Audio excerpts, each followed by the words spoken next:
Welcome to the Solid Verbal. The Solid Verbal. Come after me! I'm a man! I'm 40! I've heard so many players say, well, I want to be happy. You want to be happy for a day? Eat a steak. It's that woo-woo. And now, Dan and Ty. Welcome back to the Solid Verbal, boys and girls. My name is Ty Hildenbrand. Joining me over there, beautiful New York City, still a bachelor. About another week and a half. His name is Dan Rubenstein, sir. How are you? I'm pretty good, Ty. The sun it's the warmest day in a long time out right now. I think, right? Out there, yeah. It's feeling good. We used to celebrate Skirt Day, but now that we are mature adults, I don't think we can do it adults, yes, enthusiastically as we did in like 2009. Life is good, Ty. It is. We did bathroom etiquette last week. Yeah. Solidverbal.com, SBNation.com. I want to associate SBNation.com with our decision to talk bathroom etiquette for 40 minutes. Not much in the way of news. No, it's May. But you know what, Ty? I still think we can have a conversation about college football and beyond. We can. So the show last week actually went over okay. I was surprised by that. I didn't know how that would go over, but the content seemed to resonate. We actually got a bunch of follow-up emails from folks who have their own situations that I'm sure at some point we'll get into and discuss a little bit more deeply. Would you say the listeners metabolized it nicely? It was digested well? It agreed with people more than I expected. Absolutely. I felt like they looked at it as a regular thing. But as you know, you can find us, iTunes.com/solidverbal if you want to subscribe now on what they're calling Apple Podcasts, Dan. Also on Facebook, Twitter, Instagram, all the normal social media hotspots. Okay. Yeah. Full disclosure, and I told you this. We're all friends here. I woke up from a 4-minute nap. That's great. About 8 minutes ago. So I am still quasi in that waking state of things. Don't draw attention to it, Ty. You're strong. I actually have no idea what this show is about today. You put yourself in charge of I did putting this show's content together. I am coming at this cold off the bench. If it shows, I apologize in advance, but I'm excited to talk college football. I'm assuming that's what we'll be doing today, yes? Sort of, yeah. We have some college football things to discuss. I mean, there's recruiting things happening all over the place. Ohio State keeps getting big recruits. There's some proposed rule changes with letting red shirts perhaps play up to 4 games, including a bowl game, which I think makes pretty good sense. I like that. I like that. If most, if not all traditional bowl games, non-playoff games are exhibition-ish, I don't see a problem in seeing what a redshirt freshman quarterback can do against a live defense. I think that seems reasonable enough. There have been discussions about adding assistant coaches and defining assistant coaches in the wake of so many schools using analysts to help out with things behind the scenes. Sort of a backdoor assistant coach type rule. Have they done anything about targeting? I have not seen anything about targeting, which doesn't mean it hasn't happened. Right. But I'm getting married in a week and a half time. I gotta tell you, I'm not seeing a lot of targeting stuff. Not focused on targeting. All right. Okay. But here to me is the story of stories. And it's not a new story, but it is the completion of an ongoing story. For a long time, I got a lot of pleasure out of settle a lot of G-rated pleasure out of making fun of and poking at Charlie Weis and Notre Dame. As did I. Yes. So did you read, there was a Charlie Weis feature, I think in ESPN a year or two ago, about like what he's been up to these past few years since leaving Kansas. He's living the American dream. He is it's not necessarily his doing. It could be a really good agent, but he has made so much money not doing all that much. I think in his career as a head coach, he has made something like $64 million. Sounds about right. Yeah. Including the buyouts. So including the buyouts from Notre Dame and Kansas, he was only at Florida, I believe, for a year. But as a head coach, buyout salary, $64 million. And most importantly, I think the final number with Notre Dame, which they paid out over a certain number of years, was something like $19 million. Does that sound right? Yep. Which is also roughly the NBC deal, a year of the NBC deal. So I guess that worked out in some sort of way. Wow. But I think it's time, upon further reflection, to sort of celebrate the genius of the Charlie Weis operation. Okay. Of being Go on. An up but mostly down head coach. He did have a couple years there that you were excited about him as your head coach, right? 2005 and 6. Yeah. Were high times. Now, if I remember correctly, and this is really testing the limits of my brain here after awaking from a short slumber, but I believe he lost both the Fiesta and Sugar Bowls in his first 2 seasons. But yeah, year 1, I believe, went 9-3. Mm-hmm. Year 2, 10-3. The first 2 years are what doomed him, because ultimately he set the bar so high that the only way he could continue to kind of capture that mystique was to keep winning more games. And he recruited well, right? He recruited well at skill positions. Right. But where he didn't recruit well were in the trenches. Defensively, he couldn't put together a full team. Schematically on offense, it was all okay. Defense, he could never get it together. And I think it was 07. I'm looking at it now. 07, yes, went 3-9, 08, 7-6, 2009, 6-6. So from that 10-3 season on, it was sort of a downward spiral. He couldn't recapture that magic.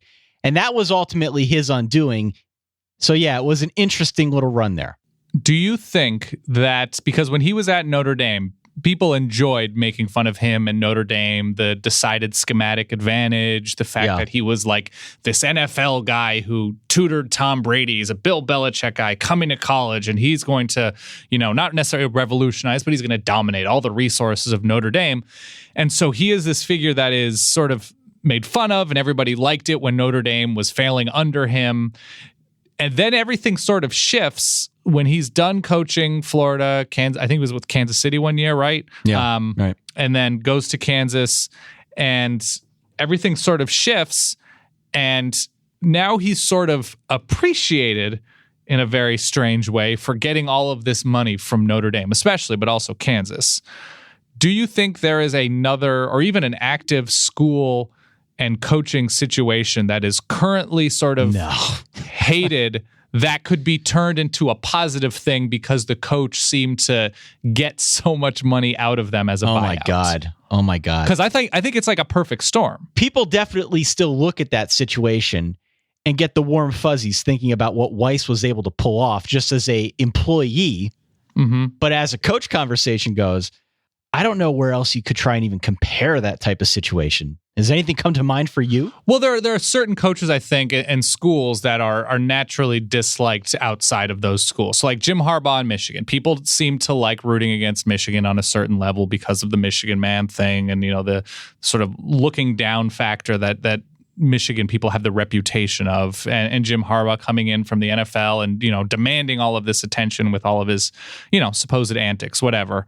But I don't think it would be necessarily justified in him getting paid a ton of money because he did accomplish a ton in the NFL and in college with Stanford. So ultimately what you're talking about then is you're asking me, is there another Weis situation out there?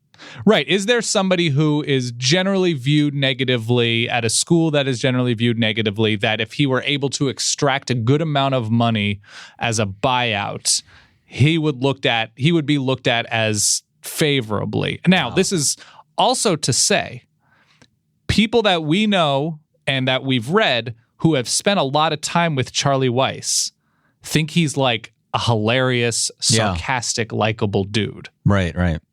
And just being an arrogant coach does not prevent you from being also sarcastic and likable outside of football. So, I sort of appreciate that. And there was like the story a couple of years ago that every year when they get the check from Notre Dame, it was like Christmas Eve or something like that, that they would have like a really nice dinner, him and his wife or him and his family, and they would toast to Notre Dame. Yeah, I mean, wonderful. There's definitely a quality to it where you can play both sides of the coin.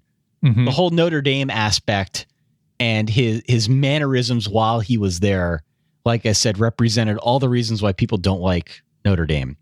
Now that he's out, now that he's living off the lam essentially and and still getting paid or was still getting paid. I think it's like a last shot at Notre Dame that people can really hitch their wagons to and get a smile out of.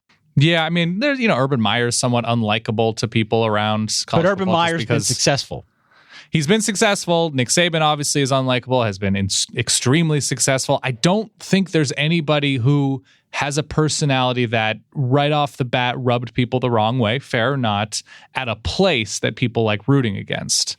I would say the closest that we had perhaps come to it until he succeeded on a big level, which only made people dislike him even more outside, was Pete Carroll at USC. People in the SEC, well, people that rooted for SEC teams and root for SEC teams hated Pete Carroll at USC. Carroll's one. But I would say this, just with Pete Carroll, LSU fans hated USC and Pete Carroll, Alabama, all the fans in the SEC of the big schools. But I think there was a deep-seated almost jealousy that their sport, the South and college football, was being played on as high a level in Hollywood, by the beach, and getting, all these celebrities on the sideline. Their sport was being co-opted and made to be so much more fun by this fun coach, and that just brought it out of them. So I don't think he as a person was nearly as unlikable publicly as Charlie Weis. On a much, much smaller scale.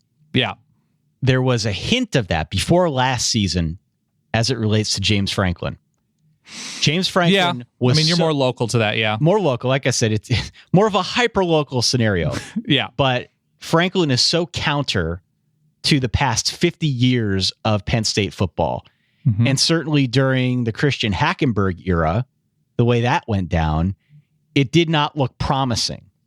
2016 obviously turned things around. He's got a lot more slack now, and people have definitely bought more into his system. But through the first 2 years, at least the way things played out on Penn Live comment threads and message boards, people were very down on James Franklin. And there were a lot of folks who wanted to see him out as football coach and thought maybe he was stealing money from the program.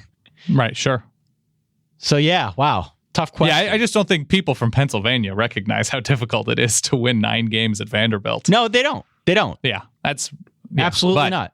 No, you're right. You're absolutely right. But I really don't see a scenario that at all compares to... Because Brian Kelly is not super liked, I would say. It's fair to say. He blames other people at times for perhaps things he should take. He has unlikable qualities, but he has had far, far more success at the college level than Weis ever did. True. I mean, he's just had more years and came up through the college level. But yeah, I'm trying to think. If Brian Kelly right now, so let's say burns out, the Notre Dame goes 7-5, and that's just not good enough this fall, and doesn't get hired by an NFL team, takes another job, who knows where, at like Pitt or something in 3 years, and is fine, but nothing special.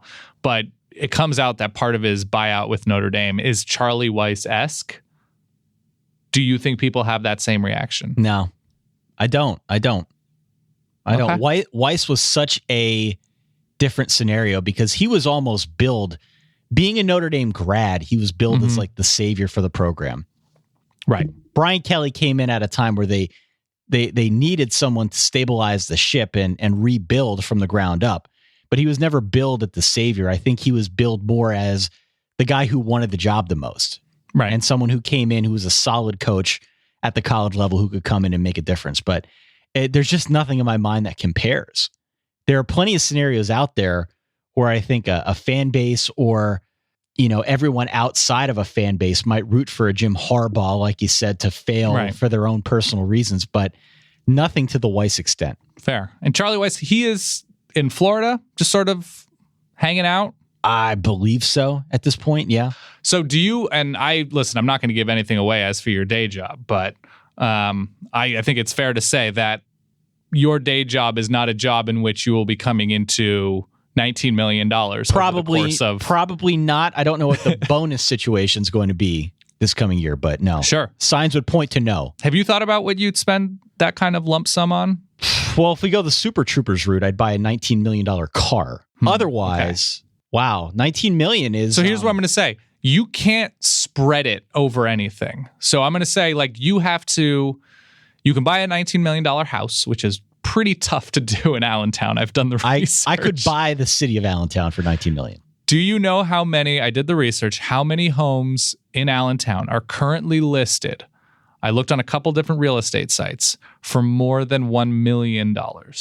In Allentown? In Allentown on a couple different sites. I think I used Zillow. Oh, gosh. 20. 0. Okay.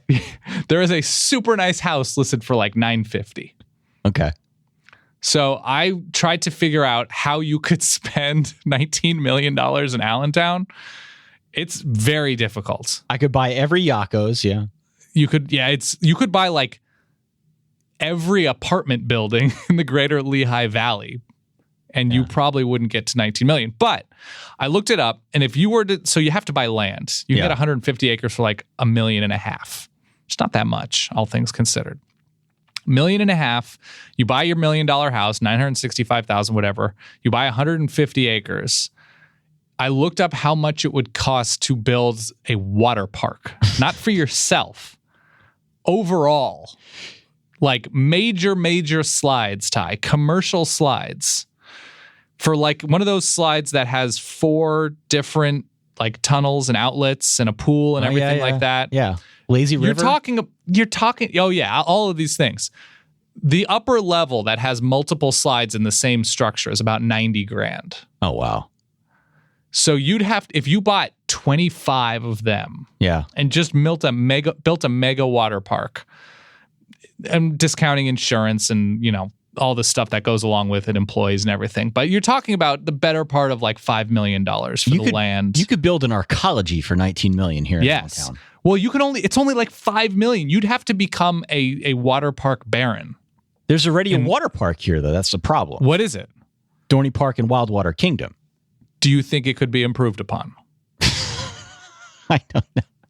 I haven't been there since I was like 8. Are you a water park person? Generally speaking, I am. Yeah, I'm more water park than I am, just general theme park. I'm with you. Do you wear like the water socks? I haven't been to a water park in way too long. The aqua socks? No. I'm going to a wedding in Palm Springs. Camera guy Dave's wedding. Okay. In the middle of December. And there's a really good water park there. I think it's going to be too cold. But it is I looked up what $19 million gets you in New York. We've done this experiment with another price point in the past. That would be like a 2-bedroom apartment, wouldn't it? You can do better than a 2-bedroom apartment. You can move into I'm going to send this to you right now, Ty. Yeah. You can move into the old police station or police headquarters. Like the Ghostbusters? Click that link I just sent you and tell me what you think. Okay, hold on. It's a 6-bedroom place. It's pretty huge. You can get an oceanfront property in Laguna Beach, which I feel like you have ties to. Yeah, sure. You can get a year of Eli Manning's time and efforts. I don't know if that's attractive. You can get a Gulfstream G280. Again, we're talking about for Charlie Weis's earnings here. So million. I can't accept you saying, well, I'd get a house here, I'd get a house there, I'd get a house here, I'd get these cars. No, I'm talking lump, almost like Brewster's Millions in one shot purchase. The boring answer would be to buy some sort of like business that you think is going to do well. Something that you could. Okay. So what kind of business do you think you could go into and succeed within? Yeah, I mean, my skills are pretty limited, Dan. Are you buying like 30 Hardys? Is there a $19 million podcasting building out there? Because it's really all I know at this stage in life. Fair. Could we buy the Shutdown Fullcast for $19 million? Oh my God. We could buy 50 Shutdown Fullcasts. I think I'd go first class in like the craziest ways around the world. Would you buy a jet? Yeah. Yeah, you can buy a Learjet. I don't know if that takes you across here's oceans. Here's the thing. I flew private once. Mm-hmm. I've never flown private. Well, let me tell you, Dan. I flew it once, and that is definitely the first thing I'd do if I came into a gazillion dollars. Right. Because the experience just doesn't compare to the commercial experience. It's way, way better. Mm-hmm. There are a lot of people I know who would buy a boat. Right. The problem for me is I don't live near water. Mm-hmm. So $19 million for me, not so much. Are there any websites worth $19 million that we could buy and like bolt on to solidverbal.com? I feel like we could buy Netscape. Yeah. The rights to Netscape for $19 million. This is a very difficult business-oriented question. Yeah, I think I would just first class around the world first class by that I mean like flying private around the world, going to different places for like a full year. Okay. And just spend it like crazy. Charlie Weis not doing that. No. What's he doing? No, I think he's just hanging out in Florida. I have the list, by the way. The estimated mortgage for this home you sent me is $68,000 a month. Yeah, that's not bad, right? Yeah, okay. Okay, so I have a list of, and it hasn't been updated since, all of the college football coaches where data is available, tax data, whatever. So the amount of their buyouts of these college football coaches, for example, Nick Saban is listed here as $23.2 million, but he just signed some sort of extension recently and got a crazy raise, so I don't think it's reflected in the numbers. So I'm going to give you numbers, and I'm obviously going to tell you where they coach. And you have to tell me what is the most attractive combination of number and, expense and, the pleasure of living in this place. All right, go ahead. So you can get $23 million and live in Tuscaloosa. Okay. You can get $14 million in Phoenix, $15 million in Fayetteville, $8 million in Auburn. You can get $20 million in Clemson, Greenville area. You can get $9 million in Gainesville, $33 million in Tallahassee, $6 million in Atlanta, $6 million in Houston, $19 million in Champaign, Illinois, $25 million in Iowa City. Just stop me when something sounds really attractive to you. Lexington, Kentucky, and $14 million. Louisville, and $13 million. Ann Arbor, and $25. Maybe Phoenix, and $14. That's not bad. That's the one that's resonating right now. Yeah, Phoenix has secretly bad people. Like, it's not a great populace, I would say. Okay. It's super young with college kids, but we have a market. We have a market in Phoenix. Oh, I love the locals, but you get a lot of New York and Chicago trash ending up in Phoenix. Lincoln, Nebraska, and $6 million. And this is under the presumption that you have to stay here. Norman, Oklahoma. Bob Stoops is already trying to get the hell out of Norman, Oklahoma. I think he just bought $5 million of real estate in Chicago. Columbus, Ohio, and $27 million. I'm just going to scroll down to the letter U. UCLA will give you $15 million. And USC is not on here because it's a private school. I think that's the move. It doesn't go as far, though. $15 million in LA. Here's my question to you. $16 million in Seattle? That's not bad. Here's my question to you. Please. Tomorrow you get $19 million a check. Mm-hmm. You're a successful, to some degree, college football coach. Successful enough that you get an 8-figure buyout, right? Right. Are you working another day in your life? I think I'm only doing what I want to do. I think that goes without saying. So if I'm getting $19 million, and are we presuming taxes? Sure. Okay. So I'm getting $19 million, and there's a good chance I'm either going to live in New York or LA. I'm from LA. I currently live in New York, which doesn't go particularly far if you are going to be very wealthy. That's like a nice lunch in New York. Right. It's exactly right. No, I'd probably move somewhere else. Yes, I would work, but 2 days a week. Doing what I want to do. We'll do 2 shows a week instead of 1. Are you working? No. How are you spending your time, Ty? No. I don't know. I need structure, though. I know that. Okay. I need some kind of structure. Otherwise, I come off the rails. But I need something. Yeah, maybe it's maybe 2 shows a week would do it. Have you seen? It's only been up for a week. Have you seen any of the new season of Master of None? No, not yet. It's so good. That's what I think I would do. Just make shows. The problem, and I put the problem in quotes, but the difficulty in. Have you seen the first season of Master of None? I've seen most of it. Yeah. Okay, so when the second season opens up, he's living in Italy, learning how to make pasta. That's his life. He's just hanging out in Italy, learning how to make pasta because he wants to. Because he wants to. Yeah, you would do that to me. So Aziz Ansari, even in real life, has gone to Italy to just learn how to make pasta and just get away from it all. I am told by some friends who are very active in the podcasting world that there's a guy who started a knitting podcast.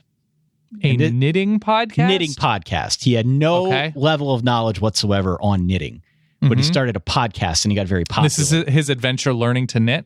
Yeah, he got very popular in the knitting world. The knitting, I believe it. The knitting counterculture, right? So much so that he now makes a living going to knitting conferences and running his knitting podcast. Is that true? I believe it's true. I heard it from a credible source. And again, just to reiterate, I did minimal preparation for the show. I didn't know what we were going to be talking about, but right. The point That's here incredible. being, if you find an adventure learning situation, you've already got the podcasting component. Right.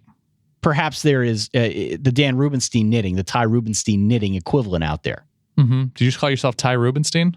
I might have. I don't even know. I think you did. Okay. But you get the point, right? Mm-hmm. You know, could I start a space podcast? I don't know. I like the knitting thing because that feels like a space that's not really super They invite explored. him to conferences. They pay him money. Yeah. God, that's great. If we Good could for do that a guy. show where we talk nothing about sports, that'd be awesome. I mean, we're sort of already going in that direction. I mean, the whole second half of the show is really a tryout for that. Right. I'd go to Japan. Okay. I would just hang out in Japan for like 3 months. I want to talk about how your suit is going to fit you at your wedding. Oh my God, perfectly. Did you get the Indochino suit? You know what, Ty? I didn't. Only because. What are you doing with your life? I'm going to get an Indochino suit. I haven't yet because the specifications that they go to, the details that they go to get your suit right, it takes a little bit. It takes a little bit to get it, but it's totally worth it. This is like the anti-rain on your wedding day. I know. This is the opposite of good luck, not going Indochino. You know how good it looks, how good it feels to get a suit that is made custom for you. Don't be a deadbeat. Don't be like Dan. Go to Indochino. That's INDOCHINO.com. Indochino, they make it easy for you to get a perfectly tailored suit at an incredible price.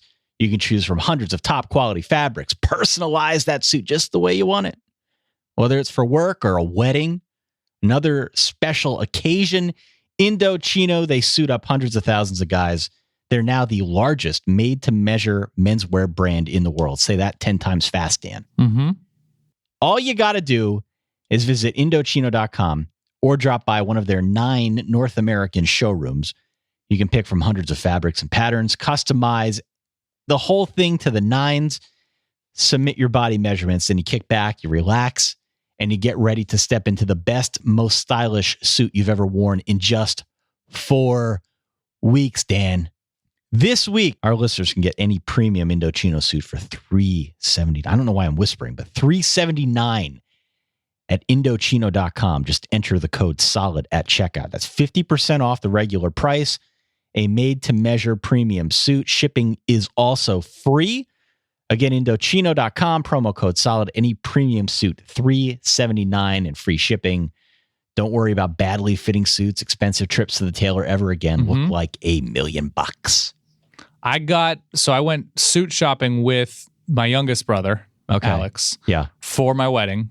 And he couldn't he has to wear a black suit. I'm not wearing black. He has to wear a black suit. And we ended up going somewhere else, not Indochino, just because we were tighter on time than 4 weeks. And suit was reasonably priced, but then you go to the tailor. They get you. That's where they get you. And you don't want it poorly cut up. That price point is great. Like a good custom fit, not custom, but good like custom measurement, whatever, fit suit for under $400 is an outstanding price point. True story here. When I was doing the research, trying to find suits for my groomsmen, now, you know, I had a fairly big bridal party. Yeah. In my situation. I looked into custom suits for the guys. Yeah. Because I just wanted something that they could use. I had no idea how much that kind of thing actually costs. And I did at one point talk to a custom tailor. That's rough, man. Who told me it would be somewhere in the vicinity of like $800 to $900 to $1,000 per suit. Right. And I'm like, yeah, my cousin can't afford that. Like, that's like a month's rent. So no. So $379 is a good price. Okay. Oh. Fair enough. So you were saying. Yeah, it's all about investing, Ty. And we are, it's mid-May. So we have June, July, August, and half of May until football season starts. We got about 3.5 months. So in front of me, I have every team that won fewer than 5 games within a Power 5 conference. Oh, boy. So the exercise I'd like to do with you, and we can't select our own dumb teams that each won 4 games. Right. We can select each other's, but we can't select our own. So I'd like to see which of us, because we got an email. I apologize for not having it in front of me right now. We got an email from somebody who is swearing up and down that the curse of tie is so real. Yeah. You loved Ole Miss. Everybody gets hurt. They have a bad season. They're under investigation, blah, blah, blah. The curse of tie is very real. I have it in front of me. I can read it off. Oh, okay. Instead of you believing in teams that are pretty good and making that leap to great, which you have shown year after year that you screw up. You love Texas is still Texas. They're bad for like 9 straight years. Ole Miss has this giant black cloud over their heads. You loved Michigan State. You loved TCU. Just black cloud after black cloud that you provide over these teams. So what I'm doing is these teams have basically, that I'm about to list off, kind of hit rock bottom or close to it in 2016. So I'm thinking the reverse is potentially true. Okay. Sort of like a negative number times a negative number is a positive number. Yeah, I got you. I'm thinking you're one of those negative numbers, and these teams are already in the negative in terms of quality at the moment. Okay. So I'm saying we have an exercise. We each take 3 teams. And so instead of you believing in a pretty good team, by you believing in a bad team, perhaps that is good luck. Who is the person that sent us the curse of tie? A gentleman by the name of Kyle. Thank you, Kyle. Okay. Very kind words about the show. And he goes on the same ramble that you sort of did. He mentions Ole Miss. Mm-hmm. He mentions TCU. Mentions even my pessimism for Penn State.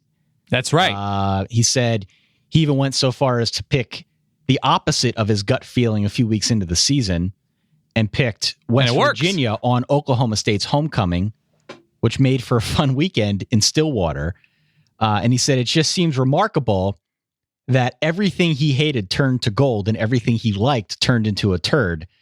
And then he also throws out the Notre Dame connection, which I'm sure we can get into a little bit here. But in essence, what he's saying is, what is the general opinion of the tie stank? Right. And is there any validity to the connection? I'll be the first to say, yeah. We joked a lot about the Notre Dame stank, but I generally am a year early with teams. In Ole Miss's case, I've been like 10 years early. I like Ole Miss every year. It never works out, to the point now where I'm just going to stop mentioning them altogether. But in general, I'm about a year and a half early on most of my predictions. Got to tell you, Dan, nobody's stopping Dexter McCluster. Yep. Nope.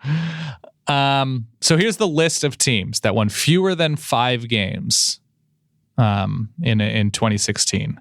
And we can't select our own teams. We get 3 choices. We'll go back and forth. I will give you the first pick since this game is named after you. Yeah. Syracuse, Duke, and Virginia from the ACC. Iowa State and Kansas from the Big 12. Michigan State, Rutgers, Illinois, Purdue from the Big 10. Notre Dame. Oregon State, and Notre Dame's an independent, but we're going to bring them. Yeah. Oregon State, Oregon, UCLA, Arizona, Missouri. All right, so we're betting on, what is this again now? So we each get to select 3 teams, and whichever the total of the wins of those 3 teams is higher, whoever has that wins. Okay, you went entirely too fast. I don't have any of those team names, but okay. I'm intrigued by UCLA. Josh Rosen coming back healthy to me makes them a contender to definitely. They should be over 500, right? I know the Pac-12 is a lot tougher this year, in my opinion. New coordinator, but you would think just by him simply coming back, they should be significantly better. So again, I missed the full list, but UCLA is one that jumped off the page to me. Okay, so UCLA is in the Pac-12 South. Defensively, you have a pretty good defense in Colorado and Utah. USC should have a decent defense. Arizona schools, kind of trash. Arizona State with a new defense. So there are, teams to be exploited there. I think UCLA is a smart pick there. Yeah. With my first pick, I'm going to go Notre Dame. Okay, explain this one to me. Well, if I'm trying to target teams that can win 7 or 8 plus games, I like Notre Dame more than Arizona. I like Notre Dame more than Illinois, Purdue, and Rutgers. I like them more than Kansas or Iowa State. I like them more than Syracuse, Duke, and Virginia. I like them more than Missouri. So just by that, Notre Dame, new coordinators, sort of more difficult to prep for early on in the season because you don't know exactly what they're going to be running. I don't know what the over-under is for the season for Notre Dame, but realistically, 8 or 9 wins doesn't seem super far-fetched. There's a little bit of poetic justice in you taking Notre Dame after all the jokes. Ty, I'm a smart investor. I'm a smart investor here. When the season starts and Notre Dame is no longer 4-8, you guys over there are going to run out of content. Well, that hurts me personally because I'm going to lose this game. I think Notre Dame's a really smart pick here. Notre Dame should be fine. Last year was some sort of weird aberration. They might not be playoff fine, but they should be just fine. I'm willing to make peace with Notre Dame not in the playoffs this coming year. I will stay in the Pac-12 with my pick. Okay. And I'm going to go Oregon. I'll go your Okay. team. Perhaps it's an obvious selection, but I like Willie Taggart a lot. Defensively, they were a mess. But there's enough talent there on offense that it feels to me like they should be able to rebuild that situation. I feel like they'll be well positioned in the Pac-12 North to find a way to win 7-8 games at a minimum. In 2016, Oregon's S&P Plus defensive rating was, any guess? 119. Yeah. That's not really good at all. That's an efficiency metric, a success rate metric that our friends at Football Outsiders put together. Bill Connolly is part of that. In 2012, Oregon's S&P Plus defensive rating was second. That is incredible. Yeah. That is amazing. Yeah. And it just speaks to Oregon has just brought in a lot less in the way of defensive talent these past few years. But I think they're headed in the right direction. The point is there's nowhere to go but up. Correct. There's nowhere to go but up. And again, I think the Pac-12 is going to be pretty good this year, but I like Willie Taggart. I like the talent on offense. They're only going to improve on defense. I'll take Oregon. Oregon has Nebraska in Eugene, Wyoming in Laramie against an NFL quarterback, and they miss, I believe, USC on the schedule. If I gave you an over-under of 7.5 wins for Oregon in 2017, I'd go over. You're happily taking the over? I'm going over. Yeah. Cautiously taking the over? No, I feel pretty good about over. Okay. I like Fair the enough. over there. All right. Pick is to me. The pick is to you, and just a word of strategy. Okay, now there weren't a whole lot of teams in like the SEC, right? The one that Right. jumps off the page is I think Missouri. That was Missouri, the one that you yeah. mentioned. You're not going to pick Missouri. Picking Missouri would be a dumb pick because they're playing the SEC, tough schedule. Mm-hmm. So I think you're looking elsewhere now. Maybe ACC, Recent 2-time divisional champion. maybe ACC with this pick. Possibly. I know you're trying to steer me in a direction, Ty. I see you steering. Yeah. I'm going to be, even though you are steering me, I'm going to be disrespectful, Ty. And I'm going to take Michigan State. Ooh. I'm going to Decent. buy extremely low with Michigan Decent. State. I was going to go Michigan State if you didn't.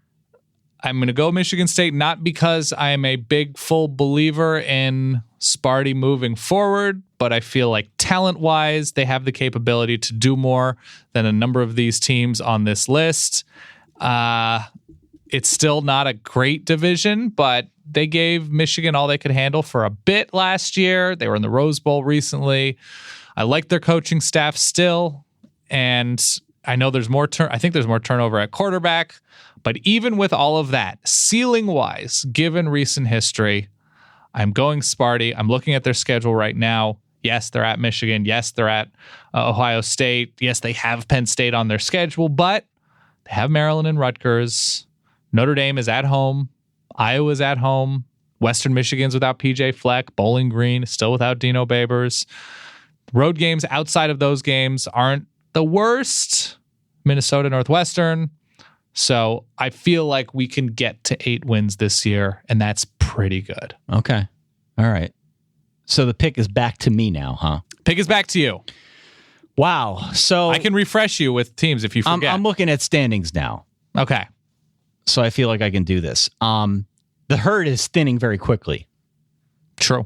Very quickly among teams that we think can get to that level. And as is the case, Ty, a lot of second-year turnarounds. The first year is all about establishing culture. Second year is all about results. Right. Arizona may have a 26-year-old quarterback. Oregon State has a very good running back in Ryan Nall. Syracuse, wide open system, Dino Babers. Duke, a very promising young quarterback. What do you Quarterback think whisperer. about? Stop talking. What do you think about Duke? 1-7 Yep. in conference last year, finished 4-8. Recent divisional champ. Recent divisional champion. I'm really excited about their quarterback situation. Mm-hmm. Daniel Jones, a young, promising quarterback. I remember tweets from Bruce Feldman last year talking about how he thought there were big things in front of him. Still have, I think, a pretty good coach in David Cutcliffe, someone who knows how to coach offense. And the main factor in this pick for me is the fact that other teams on their side of the ACC seem like they might be in a little bit of a rebuilding mode. All right. Let's look at who else is on that side of the conference with Duke. We know that Pitt is going to be rebuilding in a pretty big way, right? Mm-hmm. North Carolina loses their quarterback. Miami loses their quarterback. I like Miami this year, but Miami loses their quarterback. I think that might be bad. Georgia Tech, who knows? I can never figure out Georgia Tech. Virginia, I think, is a multi-year project. The only team for real that's jumping out at me is Virginia Tech, and they're starting over. I have quarterback as well. By the way, Ty, on that note, Gerard Evans. Yeah. Leaving Virginia Tech early and going undrafted. Not a great idea. Woof. Not a great idea. But there's enough uncertainty in the coastal side of the ACC that you could potentially see Duke cobbling together a 7-win season. I could see, and listen, Duke has a lot to work on. 5-1 heading into Florida State. They have Northwestern, Baylor, North Carolina, Miami, North Carolina Central. I mean, things break the right way at North Carolina, at Virginia. I don't know. Yeah. New quarterback for Pitt. New quarterback for Virginia Tech. New quarterback Georgia Tech. Wake Forest without Mike Elko. I don't think that's a bad pick, Ty. Yeah. Okay. So those are my three. I've got UCLA, Oregon, and Duke. UCLA, Oregon, and Duke. Okay, Ty, I'm ready to... very strong academic slate as well. I am ready to blow your mind. I'm going to go Iowa State. Ooh, good pick. I am buying low. I'm buying. They were not all that far off last year. Good Ty. pick. I like that pick. You talk about 4 or 5 moments away, a good game against Oklahoma, a good game against Kansas State. They blow out Texas Tech. This year, they have Texas at home on a Thursday night. Yep. They have Iowa at home in El Asico, Northern Iowa. They go to Norman. They go to Lubbock. They go to Morgantown, to Waco, to Kansas State. It's not a great road slate, but I think with now their quarterback of the somewhat future Jacob Park, I like Matt Campbell. I like the skill position. I like Alan Lazard. I was on the radio with our friend Trent Condon in Des Moines earlier today. I am hyped about the Clones, Ty. Yeah. I'm sure you can hear it in my voice. I'm hyped about the Clones. I can see Iowa State taking home 6. Yeah, I like that. I think they're my drive to 6 team this year. How about that? I like that.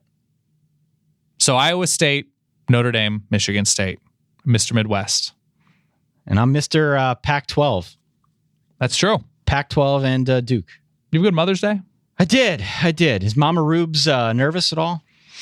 A little stressed, I would say. A little stressed so she's handling the rehearsal dinner. My dad will be there, but she's handling the rehearsal dinner and the morning after brunch. So this is, by the way, a big weekend for the Solid Verbal coming up. It is. Big weekend because there is a rehearsal feast of some sort. Mm-hmm. Then there's the actual wedding, and then there's the after wedding brunch. Correct. All 3 events, the Solid Wife and I will be in attendance for those. I love that. So I'm very excited. I'm prepared to give a full verbal report here at some point, either with or without you. I should tell you, Ty, and I'm going to present it to you on the show because we're nothing if not an authentic show.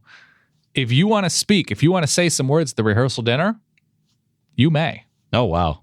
I'm not asking people specifically to speak because that's, they want to speak, they can speak. I'm just telling you right now, if you'd like to say a few words at the rehearsal, Rabbi's looking forward to meeting you. Is this so? This is totally true. We had a call with the rabbi on Sunday, and he said, is Ty going to be there? I said, really? This is a true story. You're not making this is 100% true. Wow. He said, is Ty going to be there? I said, yes. And he was like, oh, cool. I listened to some of your banter. Well, Dan, I did. He didn't give me an opinion of it. I did do the DNA test. Oh, and I've got 1% in me. Yes. So welcome aboard. There's a chance that I could fit right in there. So do you think you will speak? Probably not. It is your day. It is not my day. We don't need to play on the whole buddy cop thing that we got going on here when we do the show. But fair. So I'd prefer to give you the limelight. Okay, that's reasonable. No, I think everything's pretty good. The weather's supposed to be nice. I'm excited. I'm really excited. The fiance was not super keen on my idea for what I want to do during our introduction, like for the first time as man and wife kind of thing. I had it kind of sketched out. Okay. We'll see if that happens, but no real hiccups. The food's going to be great. Music's going to be great. I'm excited. I'm ready and I'm looking forward to, a little bit nervous for your recap.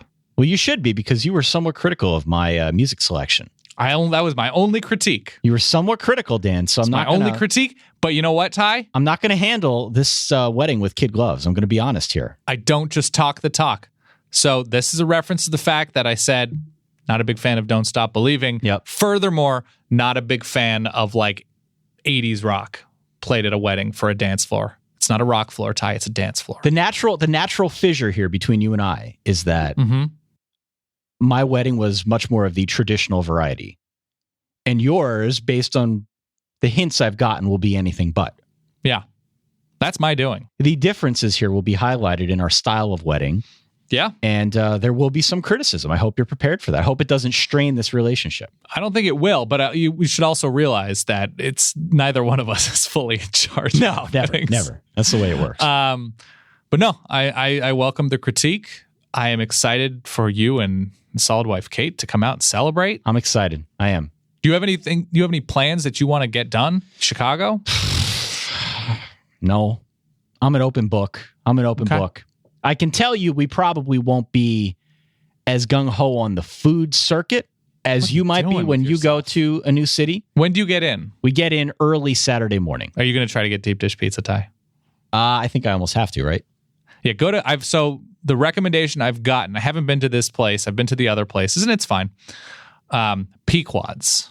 Pequods. It's like a more local experience than a touristy place. Pequod's for pizza. Okay. I'll check that out. I really want to get there. So look, that's all I got now. This is a free-form show. Mm-hmm. A free-form show. We do appreciate everyone listening. We hope you'll review the show out on iTunes. Go back and listen to some of the stuff we've been doing all spring. I am very excited for what is to come, because after you get married, this is going to move very quickly through June and into July. And once we get to July, that's when it starts getting interesting. It starts getting interesting because we've got some shows that are planned out. We're going to do the history of Solid Verbal Show, which I might be more excited for than any show we've ever done. That's probably going to be in July. We will be in person doing that show. I'm going to come up and do that show with you. Hell yes. We've also got the Bill Barnwell show, which we have yet to schedule, but I'm equally as excited for that show. Last time we talked about emo. This time, can we talk about what we're going to talk about? Do you want people stealing the idea, Ty? No, you're right. We'll reveal that at a later point in time, but it's very something topical. else nostalgic. Yes. And we are once again going to be joined by the esteemed Bill Barnwell. And then there will be a live show. We're going to do our live Fantasy Things show. Can't wait. At some point in August, we'll in-person draft our Fantasy Things teams for the coming football season. And details will be forthcoming on that as well. And then we're in the season. Then once we get to August, we're previewing teams. We're getting into actual schedules, talking about really where the rubber meets the road. Mm-hmm. So this is going to happen very quickly now. I hope you're ready. Fantasy Things live draft will be in probably Manhattan with food availability. Yeah. Once again, last time we had a great time at Hill Country Chicken, everybody was eating fried chicken and drinking beer. Something similar to that. But it's going to be a bigger venue. A bigger venue, yeah. Bigger venue. That's all I got, Ty. Me as well. On that note, Dan. Yes. Enjoy your week. Enjoy your weekend. Man. We will be recording a little bit earlier next week to accommodate your exciting schedule. Going mooning. For that guy over there, Dan Rubenstein, for myself, Ty Hildenbrandt, thanks for tuning into the Solid Verbal. We will catch you all in the week. In the meantime, stay solid. Peace.